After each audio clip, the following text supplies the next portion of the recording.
Hello, everybody, and welcome to what will ultimately be our final interactive interview, Interactive Wrestling Radio, prior to WrestleMania. It is James Walsh, joined as always by Mr. Patrick Kelly. Howdy, y'all. Hope everybody had a good St. Patrick's Day. And the straw that stirs the drink, Mr. Nick Knoll. Shane Douglas is a fat, pathetic fat man. He's not just a fat man, folks. He's a fat, pathetic fat man. Would you say that he's a skinny little fat ass? No, apparently one of Triple H's favorite insults. Yeah. No, serious. I mean, this whole thing, I just want to go on this real quick. Shane Douglas, the guy that has been bashing Hulk Hogan and Ric Flair for 20 years because they overstayed their welcome, in his effort to promote Extreme Reunion, decides to buy a front row ticket to WWE Raw, show up, jump up wearing a mask, take off his shirt in an attempt to get a group of 10-year-olds that never even saw ECW to chant ECW. When did he do this? On Raw. It was all over the show on Monday, and now apparently he's getting so ticked off because it didn't become this big deal. He is replying to people that have bashed him on YouTube with, "You're just as goddamn stupid as Dixie," and apparently claiming he's starting the extreme occupation movement. Well, let's see here. I like Shane Douglas. I think he's one of the best workers of the 90s, and I'm not going to insult him in that way. Nick has kind of made a character out of disliking Shane Douglas. I happen to be a big fan of his. In fact, I have the franchise T-shirt. Not that I've worn it in a long time, but still I have it. Anyway. I think it's on the line for an interview. I'd like to confront him about the fact that he's a pathetic fat man that is desperately clinging to his past and is now going off on these long rampages because he's blown every opportunity he'll ever get at life. This is the guy that should have been a multimillionaire in this business, and he shot himself in the foot 9,000 different ways, and it was never his fault, apparently. Well, here's the thing, and you know, some of it might have validity of what you're saying, and I'm not going to say that it doesn't, but the bottom line is you made a good point. He should be a multimillionaire. He does have a lot of talent, and like I told you on the actual interview show with Shane, he is mad at Flair for screwing him because Flair screwed him. I wish there was another way of putting it, but he's mad at people who actually did the things he's mad at them for doing. Yeah, but has anyone ever noticed one simple fact? Shane Douglas, arrogant guy, tries to prove to the world he's the smartest person in the room, blows every opportunity. Guys like Sting, relatively humble, shut up, listen, learn, become multimillionaires, become living legends. Guys like Mick Foley, they don't get bitter when they're told they're not going to succeed. They decide, I'm going to prove them wrong, becomes a legend, becomes a Hall of Famer. Just pointing something out. I think best quote of Mick Foley's writing career: if I listened to half the advice Shane Douglas had given me, I'd be cleaning pools for a living. Well, you know what? They obviously have their issues. They started together, by the way. It was Cactus Jack and just like Shane. I'm very good friends with Shane. He's just kind of saying it. He's saying, look, Shane is an idiot Shane is a guy that didn't have the best sense when it came to how to make money in the business. He was the guy that would be like, "Oh, don't come here, Mick. You know, don't come and work in this territory. You'll probably make more money working at 7-Eleven." But it's like, yeah, but Shane, I want to be a wrestler for the rest of my life, not a guy working at 7-Eleven. Yeah, that's a good point. Look, I mean, in the end, Shane's career speaks for itself. His ups and his downs are some of his doing and some of others. And bottom line is, we're talking about him and he's not talking about us. So what does that say about him? So you know, he clearly did something right.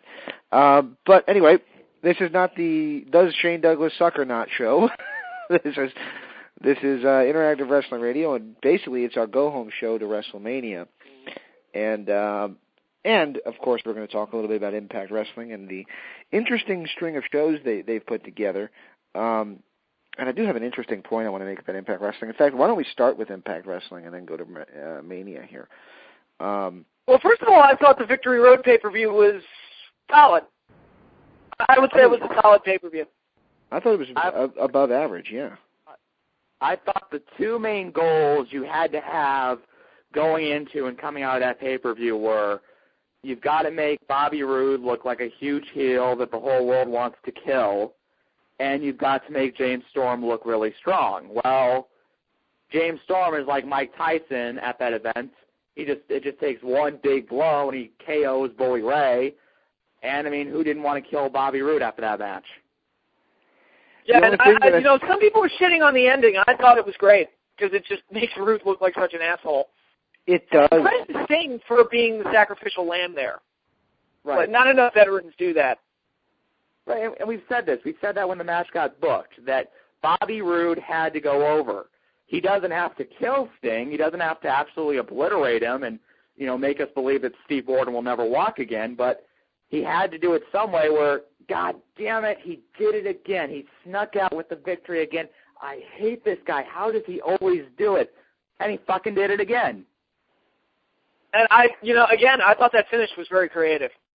Right. And you know what? I always say this, whenever people are shitting on TNA, you have to account for the sheep regimen.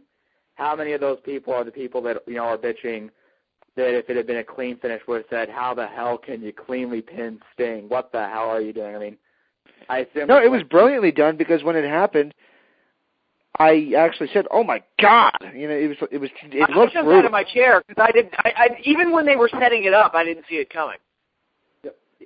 Yeah, and now you got to give Sting credit for that too. He has a lot of finishes that aren't as good as they could be. Not necessarily always his fault. A lot of them I'm referring to his matches with Hardy. And no, I'm not talking about last year's Victory Road match, but I'm talking about even the clean one where he beat him. He had to kind of give him the Scorpion Death Drop twice because the first one was just a colossal F-up. And let's not forget the time... Starrcade 97 is another one. Oh, yeah. Starrcade, well, that wasn't his fault. But it's still... I was thinking more when he thumped Angle in the head, or Angle thumped him in the head with a bat. It was like, boom. I don't know which one that was. Bound for Glory or something, remember? Bound for Glory 07, yeah. That was a hell of a thump in the head. But I think it was Nash thumped him in the head. Angle went for a 450 splash, and instead of hitting it like chest to chest like you're supposed to, he essentially drives his two knees into Sting's floating rib area. Poor guy. Yeah, Sting took a beating in that match. Yeah. That was it was beautifully done because, again, it goes back to those moments like the Survivor Series 95 where you might even be able to, in retrospect, kind of picture it and how it's going to happen. You know something's going to happen with it. Like you knew something was going to happen with that table when Brett took the bump into the table. But when it did happen, you're like, holy shit, that was very freaking cool. Well, I figured the chair would be involved, but I figured it would be something like like Sting would, would do the Scorpion Death Drop and he'd drop Roode into it and then Roode would kick out. Or, something like Roode hits the payoff and it drives Sting into there. Not how they did it, which legitimately looks like Sting. Like, I'm willing to bet, there were some people that are probably thinking, I don't think that was how it was supposed to go. I think Sting just knocked himself out legitimately. Yeah, well, I'll tell you what, I don't think it felt very good. I'll say that much. It didn't look like it felt good. I don't think he's signing up to do that again anytime soon. Into a steel chair and having really, really nothing to protect yourself as your head careens into it. Felt very good. No. Back when I used to watch wrestling at my parents' house back in the late 80s, I used to watch it and I'd have this habit of laying straight backwards or rolling backwards and standing up. And not every time, but every once in a while I'd just crack the back of my head right into the freaking coffee table. And that's kind of what that reminded me of. And I'll tell you this much, that's probably why I am the way I am. So I wouldn't do that anymore, Sting. You don't want to end up like me. You sure as hell don't. You'll be watching innocent children's movies and be finding parallels between Michelle Obama. Yeah, dude, we're going to have to talk about that off the air because I have no idea what the fuck you're talking about there. Her inaugural dress was the ugly-ass green dress that the princess wears in that movie. So? Well, there you go. Didn't that movie... What does that have to do with anything? This is the bitch who took my French fries out of the Happy Meal. So I don't put it past her of putting herself as a fucking princess. And They really not have French fries? Happy Meals now have a small serving of French fries and a large serving of apple slices. Because Michelle Obama thinks that they're too fattening. I wish I were joking. Okay. I mean, okay, fine. Okay, we're stopping this conversation right now. Let's get back to the wrestling. Also, at Victory Road, I think a big credit to Jeff Hardy and Kurt Angle. I think especially Jeff, because I do believe that in the back of his mind he was probably thinking, you know, it was 1 year ago at this event I really hit rock fucking bottom. It'd be kind of nice to come back and have a really strong match at this pay-per-view. And I'll tell you what. Yeah, it was a very good match. It's the best either of them has looked in a long time. Yeah, definitely. A very good match. My problem is now I'm afraid they're going to have problems trying to top it at Victory Road. Or Lockdown. Yeah, at Lockdown. So we'll see. You know, of course, it being the cage and Jeff being a maniac and Kurt being willing to take some pretty risky moves, I'm wondering what they're going to try to do. Yeah, that match might be scary. Yeah, that somebody could walk out of that hurt. Yeah, if they put them in Speaking of Lockdown, I like that WWE is now ripping it off, and they're bringing back No Way Out, and it's going to be an all-cage pay-per-view, apparently.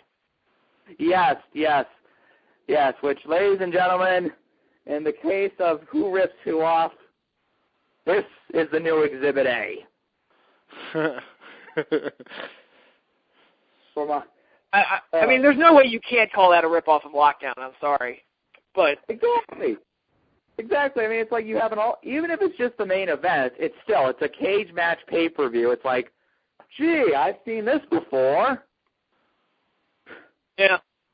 But, overall, Victory Road, not a bad show, I have to say. Overall, I mean, there were some matches on there that were kind of throwaways, but overall, I felt like, and again, you said it, it set up Root and Storm for Lockdown, and I thought Impact, I'll be honest, I wasn't a fan of the episode as a whole, but I thought the stuff they did centering around on Storm and Root was very good.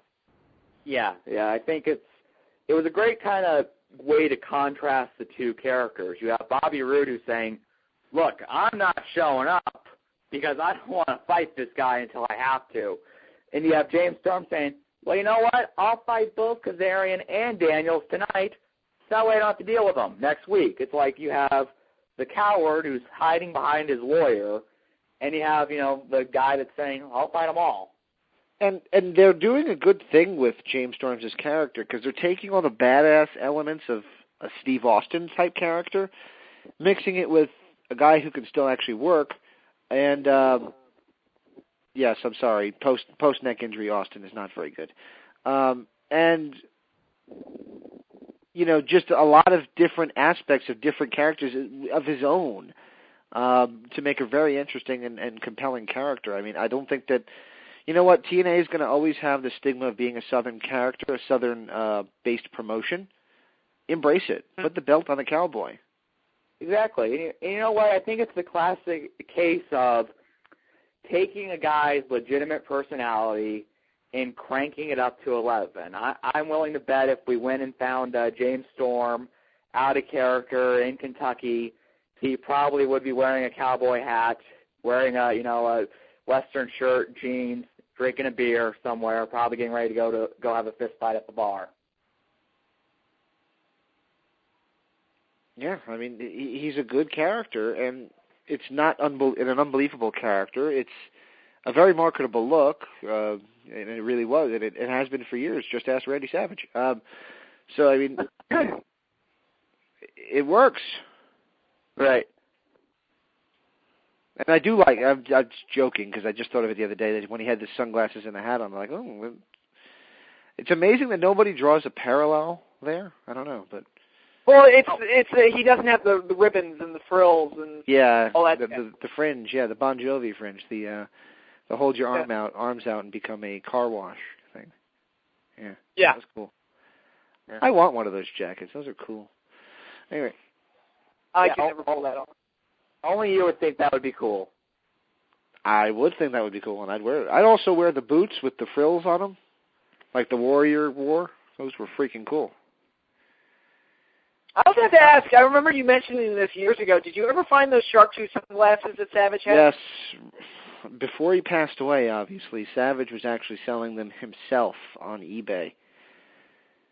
Okay. And I never bought them because the price of them was $275 for a pair.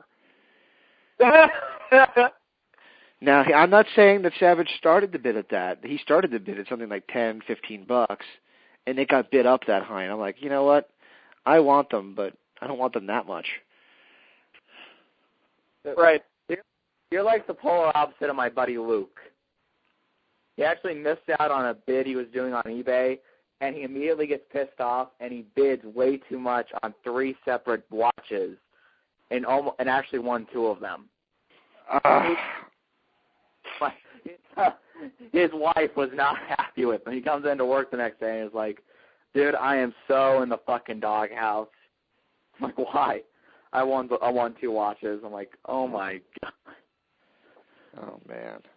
Yeah, no, I'm very conscientious of that because I overbid on something like years ago, and the seller said, did you really mean to bid that much? I'm like, no. And thankfully they understood. It was something stupid. I bid on a poster, and I think the price went up to like $400. I'm like, I'll pay it because I shouldn't have bid that high. I just didn't really want to get it.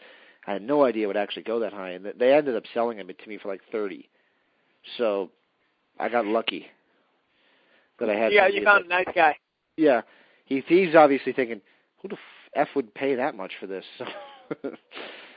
Anyway, my problem with TNA right now, Nick, and this is where you're going to get mad, and I've said it before and I'll say it again, even though I am enjoying the product and I really enjoy the fact that it's getting back to the wrestling element, which they should have done a year ago when they started the whole Wrestling Matters thing, the shows, though, aren't feeling special all the time. Some of them are feeling like one of those, and I draw the comparison on our Facebook page, and I'll say it here. They feel like an episode of WCW Saturday Night where, yes, it's cool, yes, it's fun to watch, yes, it's an enjoyable product, but it's not must-see. It's not special. It doesn't feel like this is the event to watch. And I don't know what they could do to stop that except getting out of Orlando and being live. I mean, those are the 2 things I can think of. But that is the one thing that WWE has, that when you're seeing it every week, it feels like a happening, a big thing that you have to see, whereas the TNA ones don't as much. Wait, are you talking about the weekly free TV shows? Yes, the Impacts. No, James, come on. Saying the Raw feels like an event every week is fucking ridiculous. It's the same show every goddamn week and saying it feels special every week. No, it's not. It's the same goddamn show. I am not going to concede on this. You're not going to tell me that Raw and SmackDown feel like events. No, SmackDown definitely doesn't. TV shows. They're not special. SmackDown really doesn't. I don't think it does at all, but Raw does. You know, Raw is still, when you tune into Raw, and I'm not going to say when Alicia Fox or whatever is in the ring that it feels that way, but when you get a Rock or a Cena in there, especially in this build-up, you feel like you're watching something important. Damn button right now. What's that? There. Of course it feels special when The Rock's there. The Rock's not there the rest of the year. So yes, he does feel special because he's The Rock. You can't hold that against TNA because they don't have The Rock showing up each week. And guess what? When The Rock's gone, he's probably gone until SummerSlam, if we're lucky and he comes back at all. So it's not, you can't say having The Rock there, it's like, okay, so what you're saying is a guy that, had not been involved for the most part the last couple of years, returning does make it feel special. Yeah, that's the key there. That's not the WWE. Well, what I'm saying, though, Nick, even the Jericho and Punk stuff, it feels like it's, whether it is or isn't, it feels like it's important, and that is why I'm looking forward to it. Now, I'm not going to say that Sheamus and Daniel Bryan stuff feels important, because it doesn't. And by the way, we should probably say this and make this our segue into our WrestleMania preview. But I do think that is something that TNA definitely has to work on to improve, and that's something that I've noticed since Russo hasn't been involved, is that the shows don't feel epic. They just feel like shows. And maybe you feel it, maybe you don't, maybe it's my interest in it, maybe it's not. But, I mean, you're right. The Rock is The Rock, and that's why it feels special.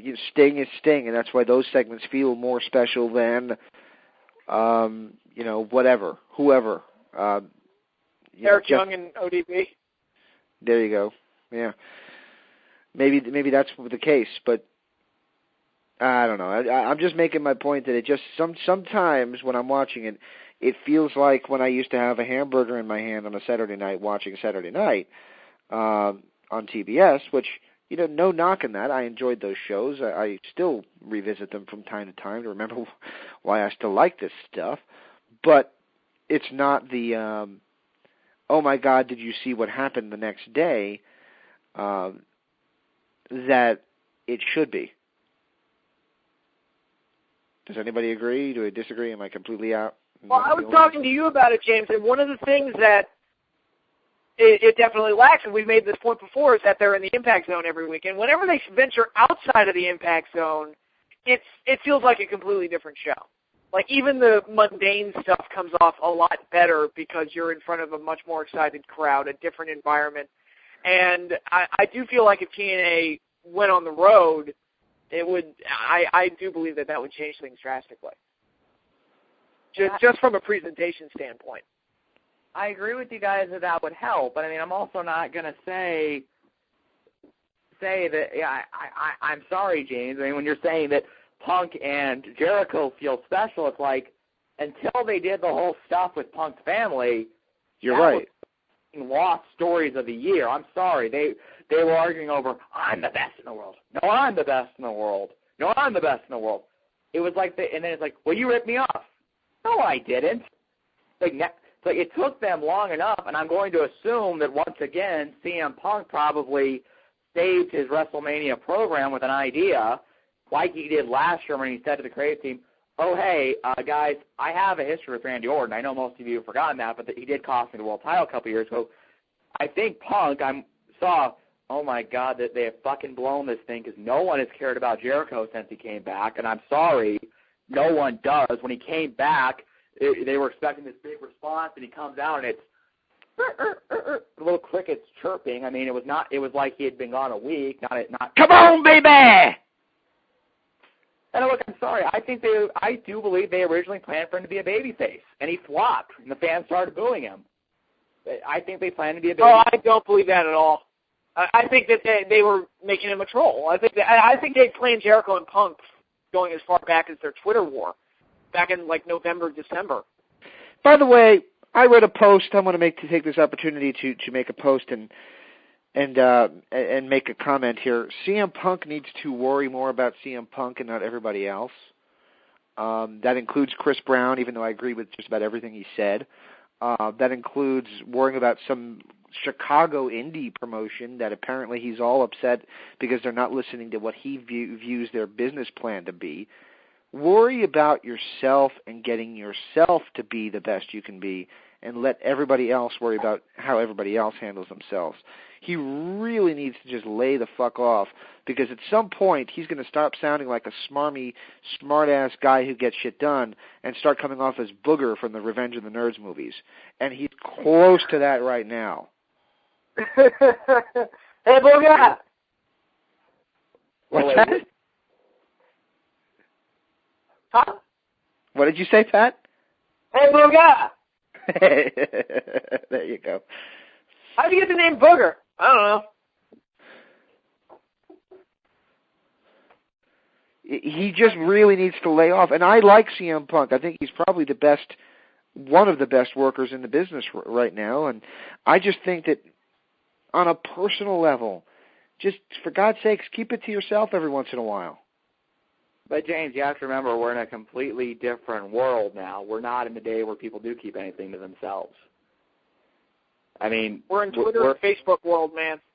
We're Twitter and Facebook world now. You know what? And I hate to say this. I mean, it's like he got involved with, I guess, something with some washed-up running back from the San Diego Chargers who started the whole thing and started taking shots at him. So, in that case, I believe Punk just kind of said, hey, look, I'm actually accomplishing something in my chosen profession.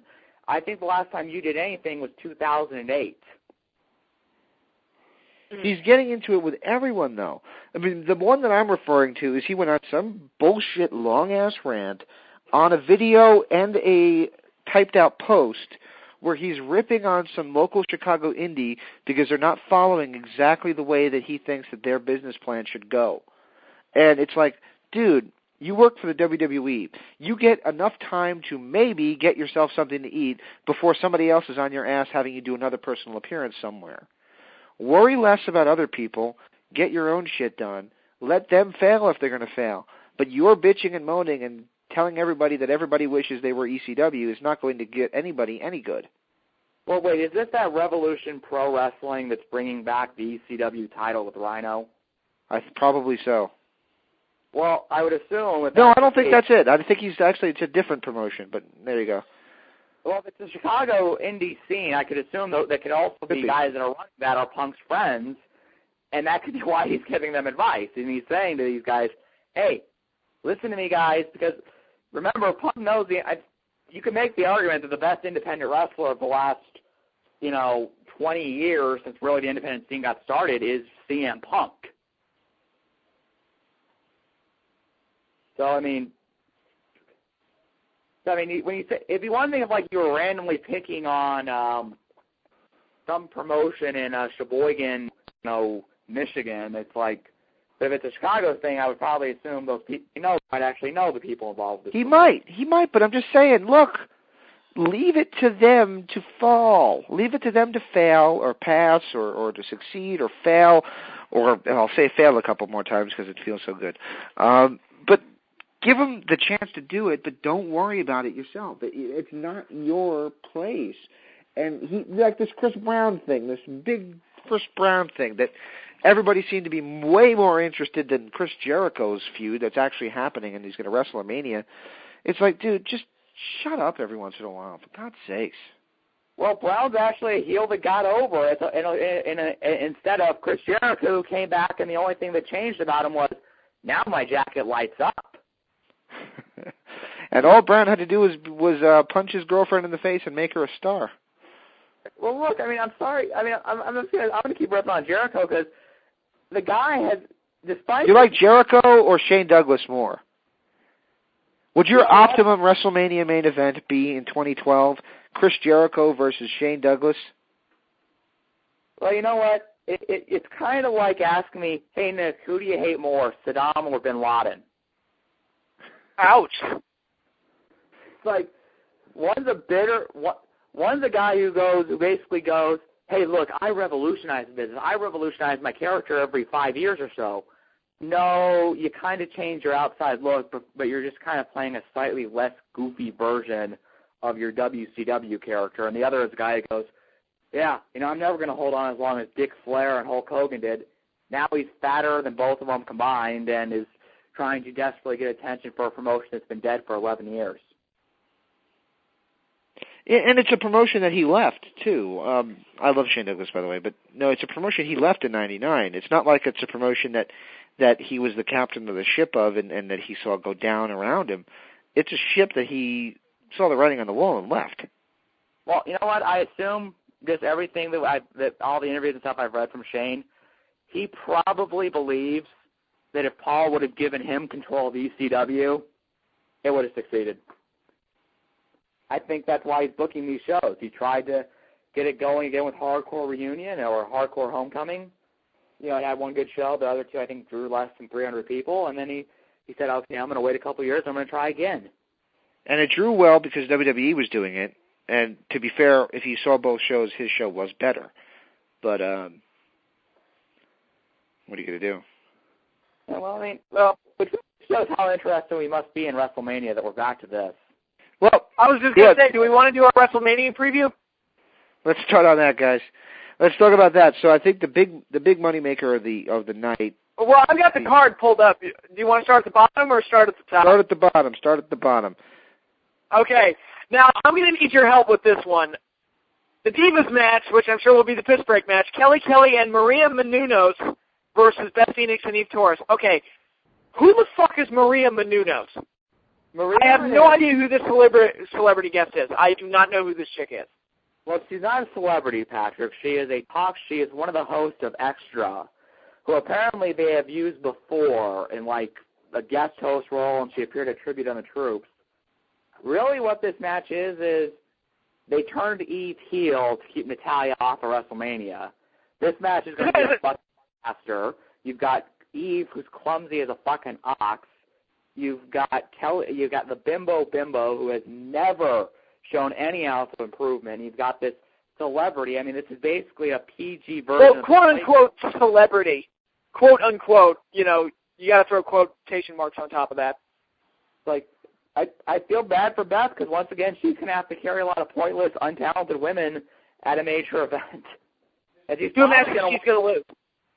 Yeah, because he's probably going to eat the pinfall to Maria. Yeah, and, you know, with Snooki, at least I could understand. It's like, all right, she's having her 15 minutes of fame, and at least, like, everyone in the country knows who Snooki is. I guarantee I could walk into a mall and ask everyone who Maria Menounos is, and nobody would be able to tell me. Well, I've never heard of her before. Let me tell you who the audience of Extra is. And I love them dearly, but it is my 50-year-old mother and my 60-year-old Aunt Deb. Yeah, I did not know who she was. When they said Maria, the first thing I thought of was the interviewer chick that did The Apprentice. Canella. She's Ring of Honor now. Yeah. Apparently, Ring of Honor is wasting a bunch of money so she can hang out with her boyfriend. Who's her boyfriend? Mike Bennett. Okay. Yeah, well, all right, so those are our feelings on that match. Another piss break from the women. Next up is what? Pretty much we hate everyone in that match not named Beth. Right, exactly. Can I say this too? TNA's women, I'll give Nick credit for this. TNA's women are about 100 times hotter than WWE's. Well, I don't really think you should be giving me credit for that. It was, I think Terry Taylor hired most of them. Okay, Terry Taylor, good job, man. All right. He's not still there, though, anymore, is he? I think, he got fired before he left. Yeah, and then his wife passed away, actually, too. I had not heard that. His wife passed away. She was battling cancer. That could be why he left. And she had passed away since then. So. Yeah, well, best of luck to Terry, and also best of luck to Bruce Pritchard, who suffered a couple heart attacks this past week. Man, that's a shame. Wow. He just celebrated his 49th birthday, so having heart attacks before you're 50 is not good. Not that having heart attacks after 50 is good, but you know what I mean. Right. Heart attacks. Okay. Yeah, exactly. All right, the next match I have here is to decide the general manager of both shows. Team Teddy Long, which is right now stands as Santino Marella as the captain, R-Truth, Kofi Kingston, Zack Ryder, the Great Khali, and one more member to be announced versus Team John Laurinaitis, David Otunga as the captain, Mark Henry, Christian, Dolph Ziggler, Jack Swagger, and one more to be announced. And if Team Johnny wins, Christian will be named the number one contender to the World Heavyweight title. Don't give a shit. I don't give a shit about this at all because I don't give a fuck who runs the shows. And I was telling James this off the air. I really do not care who runs both shows. I don't. I really do. I wish that wrestling would stop focusing on angles like this because I just don't give a fuck. Yeah. It's one of those, this is let's cram as many guys as we can on the show to give them a Mania payday, which... Absolutely. This is This is the, what is it, Four Corners tag match where they put 10 people in a tag match. You know, this is exactly what it is. Yeah. But you know what? It's also like this is going to be a case of you're going to have some guys I like with a lot of guys I don't like, and unfortunately there's also going to be people around the ring that I'm sick of, and I would assume they're probably going to have a cat fight between Vicky Guerrero and Morticia Adams, apparently. I've been calling her the Baroness. She actually would be the Baroness. Yeah. On Raw this week when they had the cat fight, I was like, oh, that's like watching the Baroness beat up her mom. Aww. Well, I'm just saying. Which, by the way, apparently Vicky and Eddie's daughter is in line for a call-up after WrestleMania. And I say again, I hope she takes after her father. You know what? Vicky Guerrero, this is a true story, posted pictures of herself in a bikini on the beach late last year. She posted them, I think, as kind of a response to, this was on her Twitter account. She posted these kind of in response to people always calling her fat and ugly and all this stuff. And, you know, I said before, they make her look worse than she actually looks. She ain't bad. Well, my issue is not about her looks, James. My issue is I don't think she has a whole lot of talent, and I think that... No, she doesn't. But it's not her fault either. I mean, I feel like she's working Eddie's contract out. And that's probably what it is. Just give her the money. Just give her the money and let her go home. This is just my belief. I think, to a certain extent, Vince really did like Eddie. That's why he gave him so many second chances. That's why he said, you know what, I'm going to give you the belt.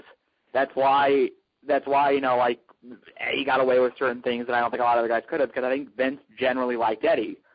And I feel like, even though I trash Vince McMahon a lot, I feel like he's a generally good person who does care about people. I hear stories about him giving, you know, money to charity and all this stuff. I think this is him being charitable, and he's like, I want to help Eddie's family out because, you know, God rest Eddie's soul, but he had a lot of financial problems, and he was just really starting to even kind of get his head above water when he passed away. So I feel like that's part of it. Mm-hmm.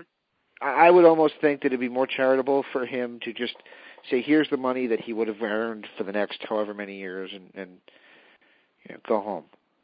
Because I don't know. Oh, but I'd say that if he does that, then maybe you get every other, you know, widow or guy that gets hurt calling and looking for a handout. So that's just my armchair psychologist attempt there. You know. So. Yeah, but you probably have those same people looking for a job too. You know. Looking to say, hey, I'll go on the road and say excuse me really loudly in a very obnoxious voice and make whatever money my husband would have made, and they'd probably get that a lot. All right. Any predictions on the match? Because I'm picking Team Johnny to win it, just because you know they have a hard on for Johnny Ace. Yeah. Well, I see them. They love to go for the heel GM role, especially when it comes to who's running Raw. So they're going to go with Ace. I think Johnny's team wins it. Yeah. So woo. Yeah. Or evil boss shenanigans. Yeah. Next up. Okay, Intercontinental Championship, Cody Rhodes versus Big Show. Now, the one thing I'll say about this, I do like Cody Rhodes' new gimmick of, like, posting humiliating highlights of his opponents. That should probably be his permanent gimmick. Yeah. I will actually say this. The story here is really, really good. Saying to someone, here is the biggest stage in our business, and you fail time and again. It's like someone before the Super Bowl saying to John Elway, you know, it'd be like if Brett Favre had said before the time he played John Elway in the Super Bowl, it's like, well, let's look at the facts. I've won a Super Bowl. John's been here 3 times. He's been blown out all 3 times. What about Jim Kelly? Yeah, or Jim Kelly. It's like saying to him, you fail. So the story's good. I just don't like Big Show. I wish they could do this with somebody else, but you know what? But there is a decent story here. I think, unfortunately, because you're going to have Big Show, who's big and slow, it's not going to be a very good match. But I like Cody. I would like to see him win, but I think it's going to be one of those babyface wins the title because it's Mania things. And but I like the story. I think it's a very good story. It's a logical story saying to this guy, a great way to kind of mock someone. It's a great way to kind of get people behind someone by saying, hey, look, he hasn't performed very well here, but, this guy's kind of twisting some of the facts here, Yeah, exactly. So I really enjoyed Cody's character, but you're right. I mean, Big Show's one of those guys, and I like Big Show, but he's been on the air for so long, and he's done just about everything that there is to do. It's kind of like, what's the point to you anymore? What'd you say? He's done everything there is to do, including doing a sumo wrestling match. Yeah, yes, exactly. So I'm going to pick Big Show, by the way. The Big Show's probably going to win the title. I have a feeling that next year WWE will pay money to Fedor Emelianenko and bring him in to have an MMA fight with Big Show. You know what? You say that jokingly, but I wouldn't be surprised if they tried to do something like that. I'm not joking. I think it will happen. He's already fought Floyd Mayweather. Right. What's up next, guys? What was up next on the card? Next up is the oh-so-important, well-built, long-term feud that's finally coming to a head. Randy Orton versus Kane.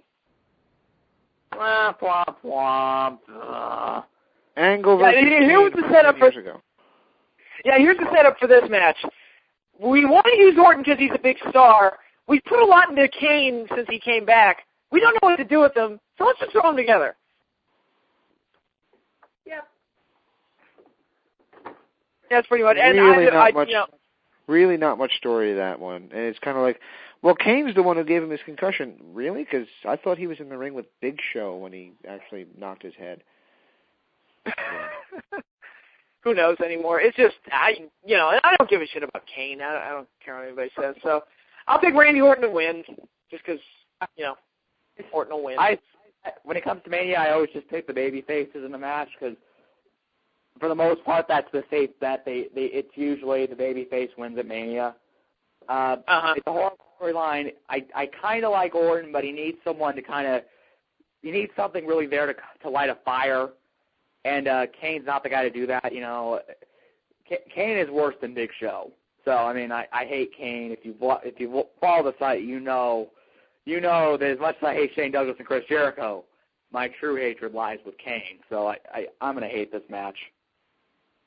It's funny, Randy Orton, he really hasn't had a big Mania match since he bombed at 25, which, we could talk on and on about how that wasn't really his fault, but he got that one main event, and ever since then he's just gotten a bunch of undercard matches with, the match with Punk last year got a good build-up, but it was wasn't one of the bigger matches. Patrick, how can you say it wasn't his fault? He was working with Triple H. Anyone that works with Triple H cannot have a bad match. I mean, it just shows how bad Orton must really be if he's in there with Triple H and can't have a good Mania match.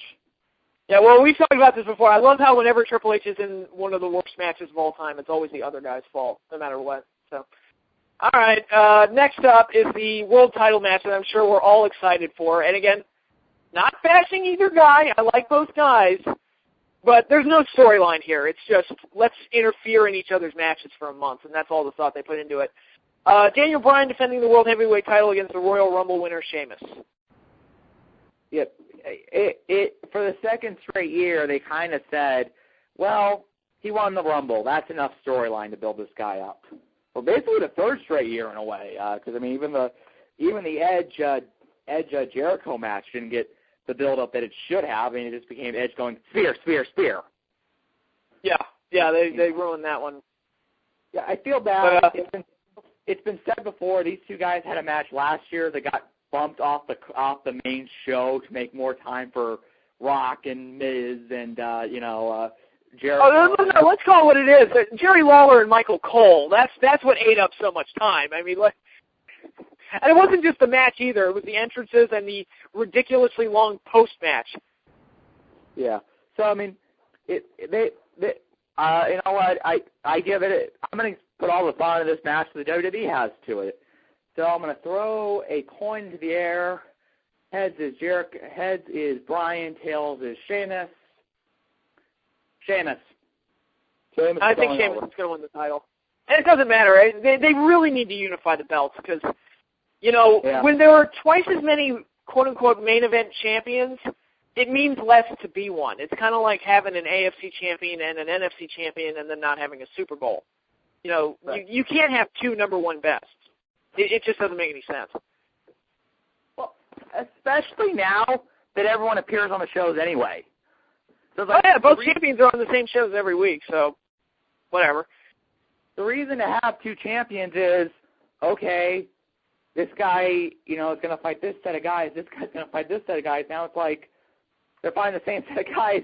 Let's have one champion. Exactly. So, yeah, picking Sheamus to win that. I think it'll be a quote-unquote a good match just because both guys are talented from, like, a purely an in-ring standpoint. But storyline-wise, I mean, there's no reason to really give a shit. Yeah, that's the ultimate failure. I feel like it will feel kind of like a main event at a B pay-per-view, like No Way Out or something, where it's like, yeah, that was good. I mean, it wasn't WrestleMania worthy. You know, I'm not gonna. Oh, I think it's gonna open up the show. Yeah. So that's that. Feel bad for both guys because I feel like they do deserve a little bit more respect than getting this. I think Sheamus will get the belt. Yeah. So, okay, we're pretty much through. Oh, did you have something else to say? No, that's it. I don't see any logical other way going with it, because that's the only way they could try to salvage something. Well, hey, Sheamus won the belt, yay! Instead of, oh, Daniel Bryan keeps the belt, big deal. Oh, okay. Well, that's like the weak stuff on the card. We're pretty much done with that. Now we're getting into the main events, which these three big matches I do feel are WrestleMania worthy and are enough to get me interested in the show. So hopefully those three matches will be big enough and good enough to kind of make WrestleMania 28 worth it. Starting with the WWE title match, CM Punk defending against Chris Jericho. Well, you know, I've been very hard on Jericho since he came back. I don't see a spark there. I don't see a whole lot. They finally found something decent by bringing up CM Punk's father, and kind of explaining the whole motivation for the straight edge story, and why he made these decisions in his life. So that's helped this thing tremendously. Again, I think it will be a very good match with two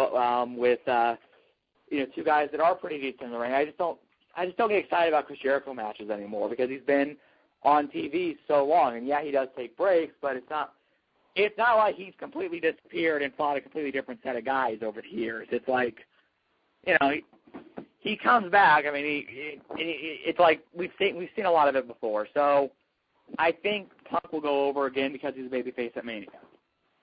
Well, I'm hearing that Jericho might be gone after Mania, so if that's true, then Punk would have to go over. But, yeah, no matter what, I'm going to pick Punk to go over. But what I will say is that I am excited for this match. I do think they can have a very good match. And it'll be a chance for both guys to really make their mark at WrestleMania. Jericho has bombed twice in WrestleMania World Title matches. The match with Triple H at 18 was a disaster, which, again, was all his fault because, Triple H is always blameless. And then the match at 26 with Edge was mediocre at best. It was not as good as we thought it could be or as good as it should have been, both in build-up and in the actual match. So Jericho's kind of, batting zero as far as big Mania title matches go. So this is his chance to kind of leave his mark in a main event world championship situation at WrestleMania. And Punk, this is really his first true WrestleMania match built around him, made for him. So he has a chance to really shine. So it'll be interesting to see how motivated they are and how well they perform in this match, because it's really a big proving ground for both of them. Yeah, but you know what? I also feel like this would be the perfect match. That if other people want to go longer on the card, this will be the match that gets time taken away from it. And I feel like it could be held back because of I think it was Jamie Noble once said, sometimes people are reaching their hands through the backstage curtain, cutting out your best stuff.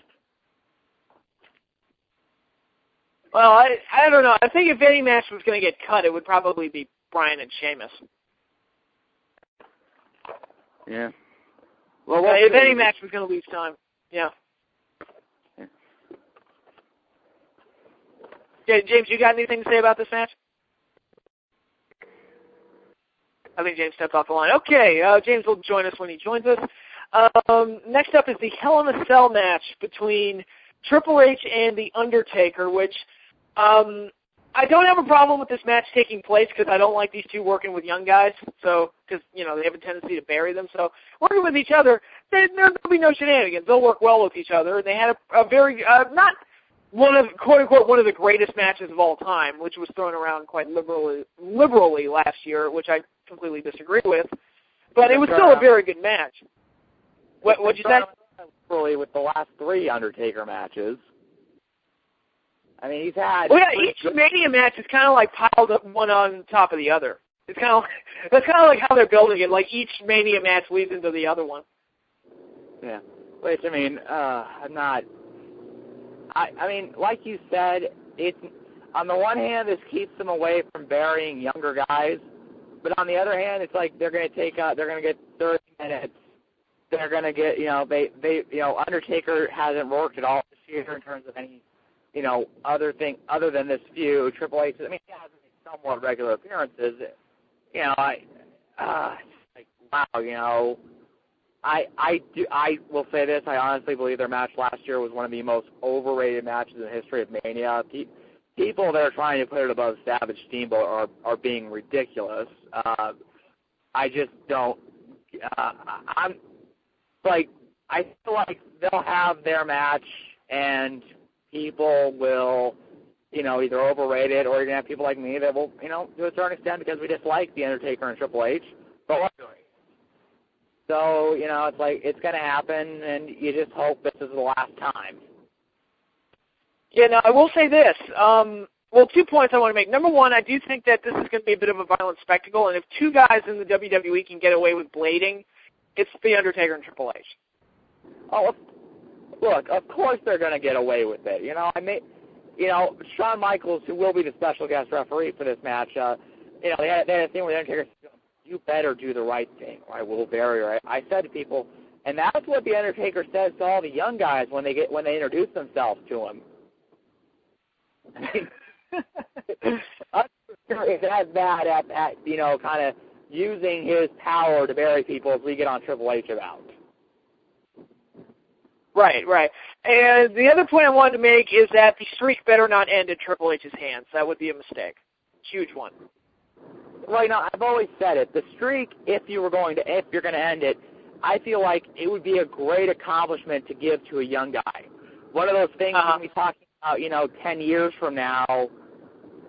So, assuming that, I do think Triple H ends it this year. I think it will be one of those things where it's like, pedigree on the steps, another pedigree on the steps. 1, 2, Undertaker barely doesn't kick out at 3. I mean, he'll kick out, but it will get counted 3, and it'll be like, I feel like Triple H is ending it this year. I feel like he won't let himself. I feel like that was almost the agreement. Okay, I'll go over once, you go over once. Deal. Well, if that happens, that would be a mistake because I do feel like, you know, you put 2 decades into this. And ending the streak, like you said, it could be used to build around a new guy. I think ending the streak would mean more than winning a world title at this point.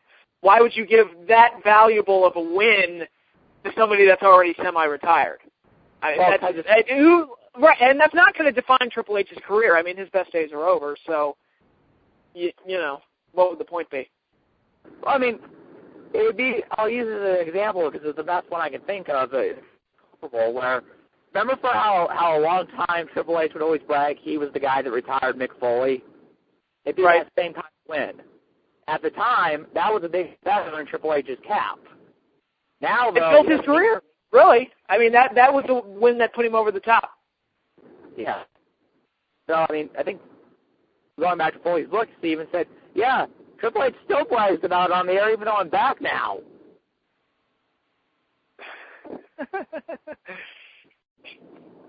Yeah. So at the time, Triple H needed that victory. Now he doesn't. So I feel like he's going to get it. I just got a feeling in the bones.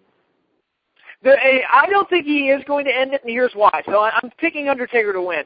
And the reason I don't think he's going to end it is because I think they want to do Cena versus Undertaker for the streak. I think they want to do that match, and because they want to do that match, they're not going to have Triple H win this one. I have no basis for that. I'm just thinking. If anybody's going to end the streak, it's going to be Cena, because they want to convince us that he's the greatest of all time. You know what? I now change my pick. I agree with you. It makes sense, doesn't it? You know what? I'll even take it a step further. I bet the night after Mania, Undertaker shows up on Raw and Cena and he agree to fight at WrestleMania 29. That might happen. Yeah. Well, there's talk that they're going to set up the Mania main event for next year. Which, if that becomes an annual thing, it's going to become annoying. And when Cena and Rock did it, it was cool because it was unexpected and it was a shock. Kind of like when Edge cashed in the Money in the Bank for the first time. It was a shock and nobody saw it coming. Now, if you do this every year, it's not going to be shocking and it's just going to become, like, formulaic and trite. Yes, it will be. Yeah. Which is why I think we're going to do it. Yeah, they do something once and it's a great idea, and then they pound it to death. But that perfectly segues into the final match. What I think most of us is assuming is going to be the last match on the show, which they built it up for over a year, so why not? WrestleMania 27 last year was basically just a prelude to this. So they basically used a WrestleMania just to build this match. The Rock versus John Cena, Clash of the Eras. What are your thoughts on this match? I mean, my thoughts on this match are I hate John Cena, so I'm supporting The Rock. I do have issues, with the whole, Rock hasn't been there since the biggest payday in WrestleMania, but it's like, well, that's happened before, C. Lawrence Taylor. What about, look, I love how Rock catches flack for that. It's like, aren't Jericho, Undertaker, and Triple H basically doing the same thing? Yeah, but you know what? Rock, to a certain extent, from what I've seen and read backstage, he's kind of different. Like, he isn't like, if you say something to The Rock, and if he takes it the wrong way, it won't result in you being buried for 10 years. With Undertaker, you look at him wrong, you're doing clean jobs for the rest of your life. Yeah. So, I mean, I do agree with that. I think Rock's kind of the easier target because I think there is some legitimate resentment in the upper offices that he left and he didn't come back every single time they needed him to come back.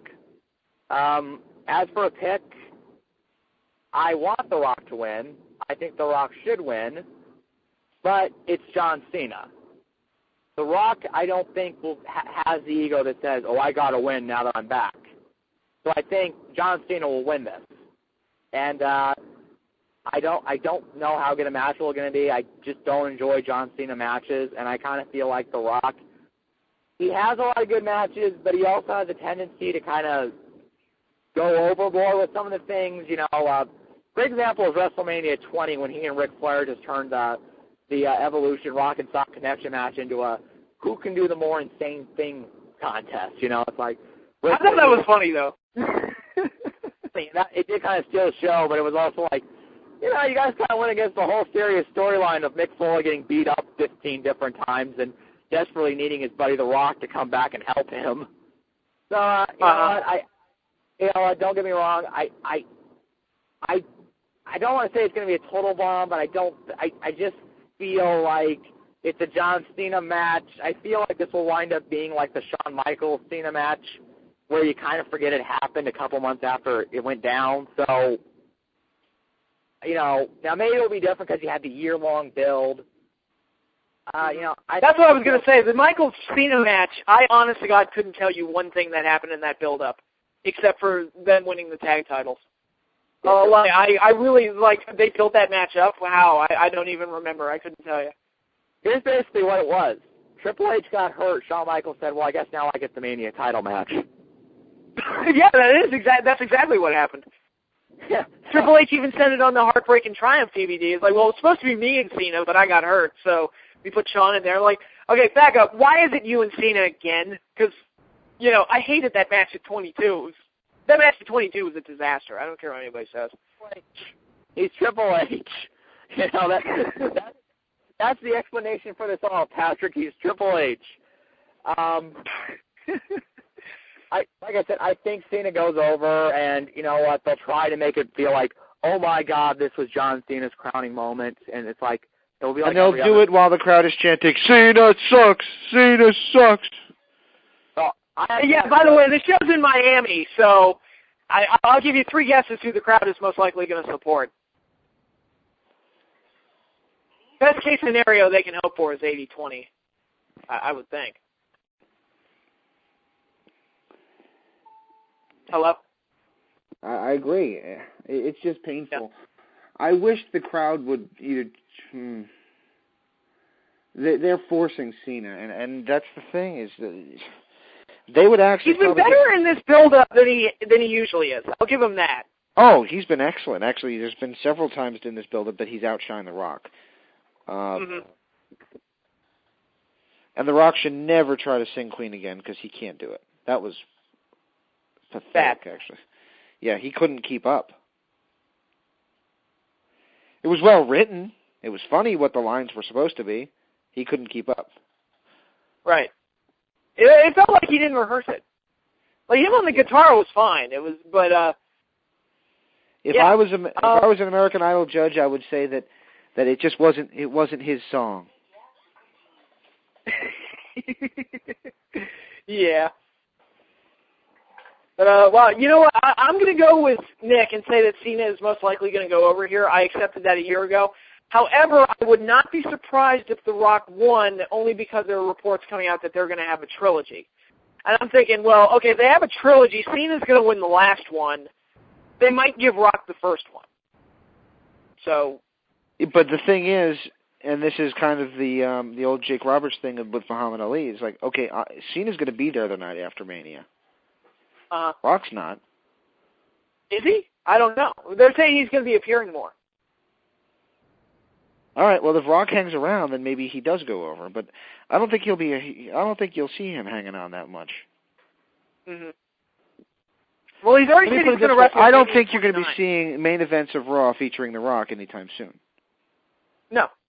Which is fine. I mean, I think it's more special when you don't wrestle on TV all the time. Right. That's one of the reasons that John Cena got overexposed, is that his whole shtick, the 5 moves of doom and everything, he did it every week. Well, that's the thing. He got, everybody talks about how, he's the Hogan of this generation. They were smart with Hogan. Hogan might have been working every night, but he wasn't on every single TV show. No. There was. I didn't see him Hulk up every week.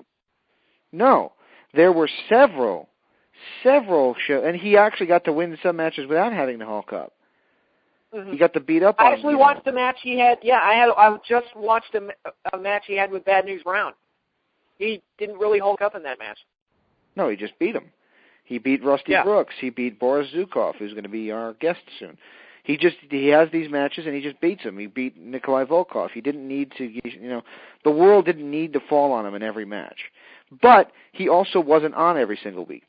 You can watch an episode of Prime Time, and maybe you see a promo, maybe not. Maybe they would just mention him, but he wouldn't be there. He didn't rest. He wasn't on every single show, and Cena became overexposed because he is. Mm-hmm. I think people would tolerate him more if he wasn't literally every single week crammed down your throat. And that happened. It's not just Cena. I mean, that's happened to a lot of guys. Absolutely. And it happened. I would even say that it happened to Steve Austin and The Rock towards the end of their runs, where it's like, and fortunately, where Rock was, his timing was really good, and people hate him for going off to Hollywood, but in my opinion, he left just when he was starting to get stale. Like, just when I was starting to get sick of it, he left. And I was like, I'd rather him leave me with me wanting more than me just begging for him to go.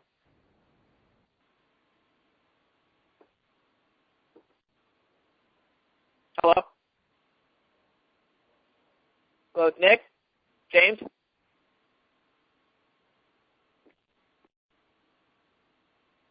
Hello? Am I the only one on the line?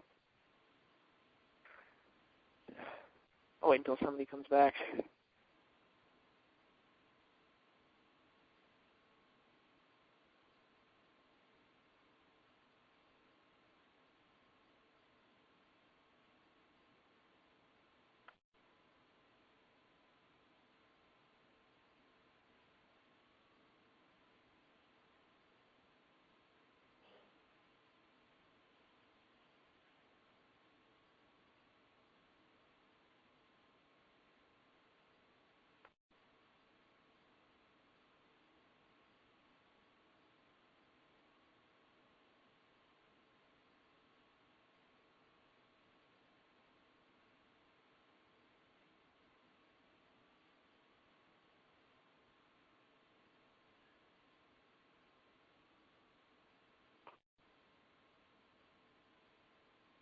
Oh, James, you there?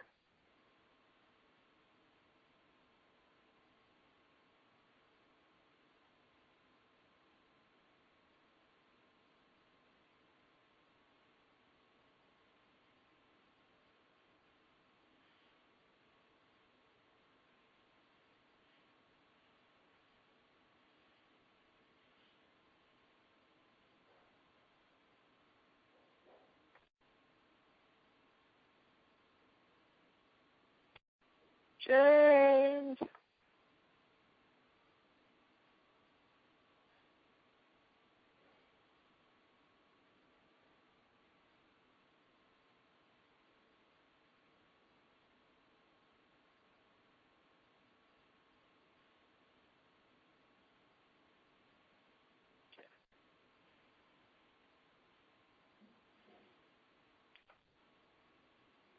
Okay, James, I'm going to have to go, so when you get this, just be sure to edit out the long pause before you post this. So, okay, 3, 2, 1.